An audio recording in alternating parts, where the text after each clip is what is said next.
que son pobres. Bueno, vamos a la mitzvah número 125. Reshit bikurei atzmatcha tavi beit Hashem Eloheicha. Éxodo 23, 19. Voy a abrir también por acá una pestaña para esta página de Mejón Brambre, donde puedo buscar los pasajes bíblicos en el texto hebreo con de relativa rapidez. Vamos a ubicarnos en el libro de Éxodo para leer 23, 19. Éxodo 23, 19. Vamos a ver lo que dice aquí. Desde el versículo 18, por ejemplo, Lotisbach al Hametz, no vas a hacer sacrificio junto a aquello que esté oxidado, masa oxidada, Hametz. La sangre de mi sacrificio no la vas a hacer allí. Veloyalin Helev Hagi, y no pasará la noche la grosura de mi sacrificio festivo hasta la mañana. Y luego dice el 19, Reshit bikurei atmatcha tavi beit Hashem Eloheicha. Hace poco, como lo pueden recordar, expliqué a través de un mensaje que envié por el WhatsApp que Reshit era básicamente aquello que era el resultado, el primer y mejor u óptimo resultado de una acción o de un proceso. Entonces, en este caso, hay que distinguir que una cosa es Reshit y otra cosa es Bikurim, desde el punto de vista de que cuando hablamos de Omer Reshit, muchos mesiánicos todavía se confunden porque dicen que Omer Reshit es la fiesta de las primicias, pero claro, luego confunden el término Bikurim con Omer Reshit y no es lo mismo. Bikurim es para Shavuot, cuando se ha cosechado. Y Omer Reshit es cuando apenas va a asomarse la producción. O sea, son dos etapas, Reshit para el principio y Bikurim para el final. Entonces, cuando aquí dice Reshit Bikurayat Matcha, está usando Reshit en el sentido de aquello que es primero y óptimo, de lo primero que recojas cosechado de tu tierra. Fíjate tú, ¿no? Que es diferente. En cambio, el mandamiento en Levítico dice, traerás un Omer de Reshit. Un Omer de los primeros asomos de mejor calidad que esté brotando la cosecha. Porque la dinámica básica es que al llevar esos primeros brotes, asomos de las plantas al templo, Hashem garantizaba que el resto de la cosecha estuviese homogeneizada, estuviese hecha igual, y es allí al cabo de los 50 días cuando al cegar la tierra ibas a cosechar los bikurim, ¿de acuerdo? Que son los primeros frutos de la siega, eso se llama bikurim, y por eso es diferente de Reshit. Aquí, repito, está usando Reshit como un adjetivo, básicamente, que califica a la palabra bikurim. Reshit bikurei admatcha tavi. Lo traerás a la casa de Hashem, tu Elohim. Esto efectivamente tenía la finalidad de lo que hemos estado hablando en los mandamientos anteriores. No era para acumular la riqueza de los levitas y hacerlos multimillonarios, ni para ponerles allí sobre todo Israel a dominarlos, no, sino para la viuda, el huérfano, el necesitado, el que era refugiado espiritual y evidentemente a los que servían en el templo. Así que esto no era una acumulación de riqueza enfocada para privilegiar a un pequeñísimo grupo. Esto era una medida social, ¿de acuerdo? De sostenimiento. Y eso jamás está contemplado en las posturas de la extrema derecha de los gobiernos y estas cosas.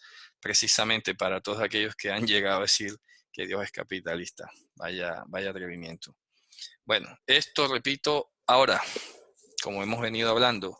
Sí, está fácil decirlo y leer el mandamiento, pero ¿cómo se hacía? Porque efectivamente un hermano me preguntaba hace poco y aquellos que no tenían cultivos y aquellos que de repente realizaban otras actividades. Bueno, evidentemente, ¿no? Ya por eso decía que Reshit es aquello primero y óptimamente producido. Pero no podemos perder de vista jamás lo que dije hace un momento. Israel fue parcelado y todas las tribus tenían tierra y todas debían producir, todas las familias debían tener su huerto, tenían su cosecha, así sea mínima. ¿De acuerdo? No voy a decir que todos eran ganaderos, que evidentemente quizás no, pero sí tenía que haber un mínimo, que de repente otros realizaran otras actividades adicionales de comercio de oro, de telas, fabricar cosas, en fin, eso es otra cuestión. Entonces, ¿qué pasa? Que muchos que son un poco duros en su bolsillo han tratado de atacar el diezmo y la ofrenda y todo esto, diciendo que es que eso era antes cuando había templo, que es que eso era antes cuando era en especie, que no era dinero, que tal. Oye, eso es pensar como un poco, no sé, tendenciosa y muy convenientemente. Porque lo estamos diciendo, estas medidas son de solidaridad y están orientadas a sostener a los que se ocupan de la obra y a todas las demás personas que lo necesiten. Entonces, venir a escaparse con ese razonamiento tan estrecho y tan cómodo, que es que hoy no hay que dar diezmo ni ofrenda o algo, porque es que eso era antes cuando había cosechas y tal. Eso, repito, es infantil, por no decir otra cosa. Ahora, hoy, ¿qué está ocurriendo? Que tampoco es el otro extremo, como han llegado a ser desafortunadamente algunas iglesias cristianas, que entonces le piden el primer sueldo completo a una persona que va a empezar a trabajar. Yo no sé por qué tanta brutalidad, yo no sé por qué tanto afán de querer arrebatarle al otro y de extraer. Yo no entiendo, sinceramente, y protesto contra eso, contra las manipulaciones, que justamente manipular es en ese sentido bastante negativo, ¿no? De querer favorecer los intereses egoístas. Porque lo que debemos hacer nosotros es conducir a las personas, orientarlas a que vivan quieta y reposadamente, sin ostentar, sin amor al dinero y estas cosas. Entonces hoy no tenemos cultivos, hoy no tenemos ganados, no tenemos tierra, no tenemos muchísimas cosas. El mundo ha cambiado y tenemos simplemente nuestros trabajos, porque así lo han dispuesto los criminales en la historia, básicamente. ¿Y qué hacer entonces? Este mandamiento pudiéramos decir en primer lugar, pues que sí, está sujeto a la existencia de la tierra y a la existencia, porque aquí dice las primicias de tu tierra. Entonces, si no tienes tierra, pues ¿cómo lo vas a cumplir? Ahora, ya lo del diezmo es distinto, porque el diezmo y las ofrendas no están sujetos estrictamente a este mandamiento de tu tierra, sino, como dijo el patriarca Jacob, de todo lo que tú me dieres, yo te daré el diezmo de todo. Ah, bueno, perfecto. Y a veces a uno le pueden hacer una donación, un regalo, eh, cayó algo, te encontraste algo, de eso, de eso se va a donar el 10%, sin ningún tipo de preocupación. Jacob, de hecho, lo hizo y no se preocupó por eso, ¿no? Porque, a ver, cuando tú no esperas nada o digamos, no tienes vislumbrado algo y te llega, pues, ¿cómo es que no vas a ser capaz de dar un 10% de eso? ¿Me explico? Entonces, son dos temas diferentes. Con esto, lo que quiero aclarar concretamente es que es un abuso, sobre todo se ve en la cristiandad, ¿no? Espero que en el mundo mesiánico no ocurra, pero sí que es un abuso llegar a tratar de despojar a las personas de su primer sueldo o de su primer eh, producción de una empresa. Supongamos que yo pongo una microempresa y genero mi primera utilidad. Eso es un abuso y es una manipulación tan terrible pretender arrebatarle ese primer producido en nombre de la primicia. Eso lo he visto mucho y la verdad es que no se puede equiparar. Que alguien lo quiera hacer voluntariamente, eso es otra cosa. Y tampoco hay que prometerle nada a cambio, porque aquí Dios no está prometiendo nada, es que eso es un deber social, es una medida social, de responsabilidad social. Punto. No tienes que prometerle el cielo y la tierra, ni venderle, repito, la fantasía de que te vas a volver más próspero y más poderoso. No, esto es su deber, punto. Ahora, hoy sería difícil, supongamos, yo entro a trabajar. Bueno, ¿cuál es mi primer y mejor producto que sale de mi trabajo?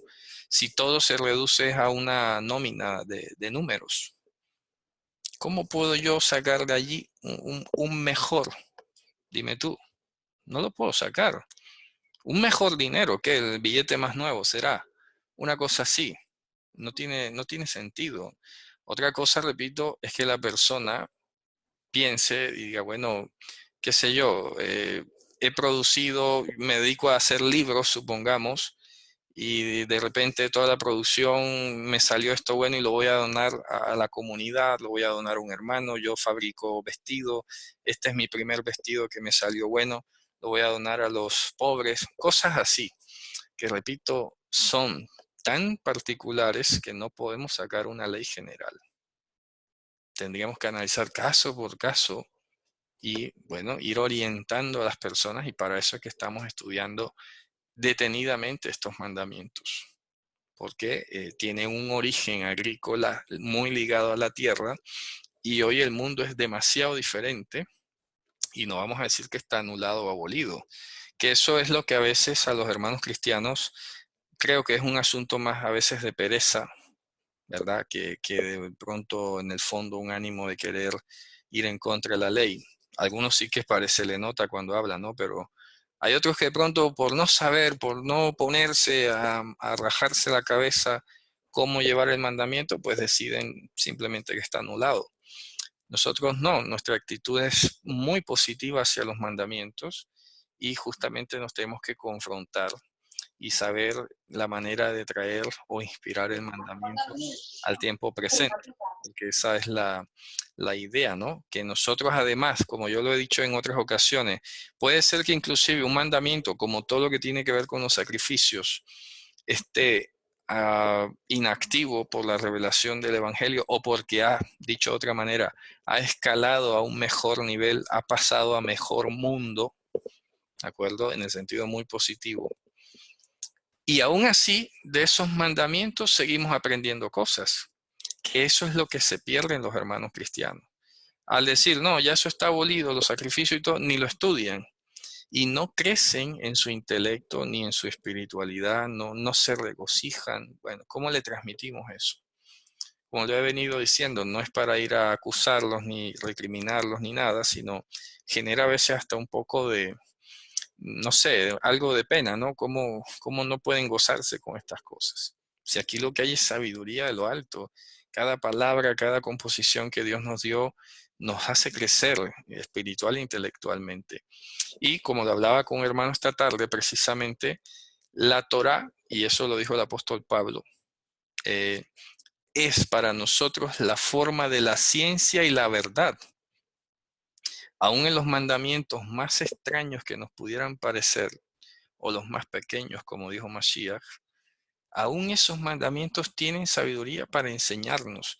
¿Cuál es el propósito? Al final, que no sea nuestra opinión, que no sea nuestro parecer subjetivo, sino que tenga sustento en la Escritura. Que en lo posible y siempre, idealmente siempre podamos decir, es que está escrito, y citemos la Torah. Entonces, por eso, si alguien me pregunta, ¿y yo debo dar mi primer sueldo como primicia? Hombre, la Torah dice que es esto, esto y esto. No sé, tú verás. Yo no te voy a decir, si te nace darlo, yo no te voy a decir que no lo des. Si le nace, ¿no? Pero que sea una obligación o que te sientas pecador porque no lo das, no te lo voy a decir. Son dos cosas diferentes. ¿Ya? Pero, claro, como ya lo he dicho, se utiliza mucho esto de las primicias y cosas por el estilo para estimular una, no sé, una donatón, ¿de acuerdo? Una ofrendatón. Y a últimas, el objetivo de este mandamiento no se cumple, que eso es lo que más indigna. Porque, vale, supongamos que lo lleven a ese punto y se utilice para lo que dice, está bien, bueno, está bien. ¿Qué vamos a hacer? Se está ayudando a la gente. Resulta que no. Hace una ofrendatón de primicias y todo, y resulta que es para poner las columnas de mármol, para comprar un piano más de más marca, del capitalismo justamente, cosas de lujo, cosas suntuosas, y resulta que la gente sigue en las mismas. Y claro, esto tiene sus excepciones, sí que han salido noticias, y espero que sean verdad, de iglesias serias que han recogido diezmos y ofrendas o qué sé yo, y lo han utilizado para regalar unidades familiares, arreglar las casas de otros, etcétera. Es que debe ser eso. Y en una Haftarah yo lo explicaba que inclusive en la época de los reyes llegó a suceder como que las reparaciones del templo las querían coger del diezmo. Y en ese texto se colocó una caja, y el que iba a visitar al templo pues ponía su contribución, y de lo que ahí se recogía se arreglaba hasta donde se podía. Pero es que hoy existe, no sé, esa especie de ánimo de querer ser explosivo, de ser, no sé, como atractivo a la vista, ¿de acuerdo? Entonces hay que pagar el asesor de imagen, hay que pagar, hay que comprar una cámara de más megapíxeles, hay que comprar, no sé. A ver, que ya eso es otra cosa. No puedes tomar de lo que el pueblo trae para ir a gastarlo en esas cuestiones. Que no se nos debe olvidar que el objetivo primario es social, no suntuoso. ¿De acuerdo? No suntuoso, sino social. Y eso se olvida. Pero queda muy fácil decir, los pobres están en maldición, la pobreza es una maldición, y estás maldito, y tienes que romper, y a ver, nada de eso. Simplemente queda muy fácil decirlo, pero sigues acumulando para otras cosas. No tiene sentido. Bueno, volvamos aquí a nuestro mandamiento número 126. Y vuelve a insistir una vez más. Reshit de ganja, etcétera, titen lo.